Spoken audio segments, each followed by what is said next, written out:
Kibos, Kisumu.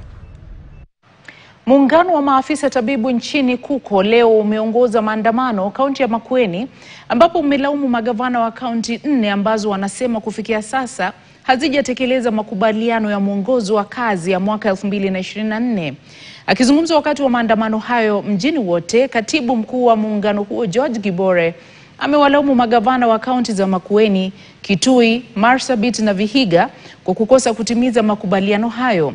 Namna anavyoarifu Stephen Zioka, kaunti ya Makueni imejitetea ikisema inashughulikia matakwa ya wahudumu wote wa afya kaunti hiyo.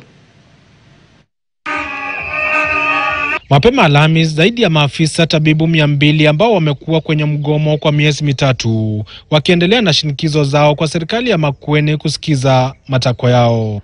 Tunashukuru kwamba gavana aliyekuwepo alitenda haki na kaajiri watu katika kandarasi za kudumu kila moja. Leo hii huyu gavana aliyekuja ambaye ni Mtula Kilonzo ambaye ni mwanasheria amekiuka sheria, anaandika watu chini ya vile ambavyo inakubalika kisheria.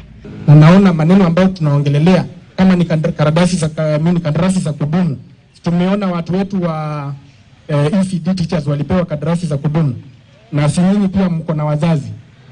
Sote tunaenda the same shops, same supermarkets. Idara ya afya Makueni imesemekana kudinda kutekeleza maazimio ya bunge la kaunti ya Makueni yaliyotolewa kutokana na ombi lililowasilishwa mbele ya kamati ya afya na ugatuzi. For those who have actually done their contract ended, they have not paid their gratuity.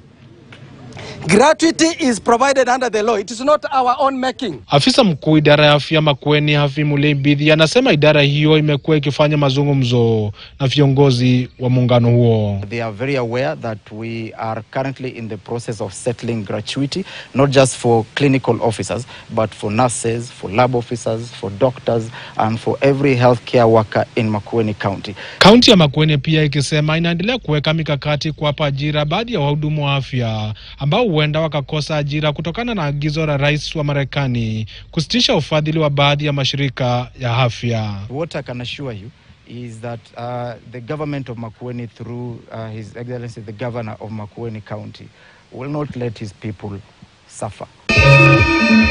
Stephen Zioka, KTN, Makueni.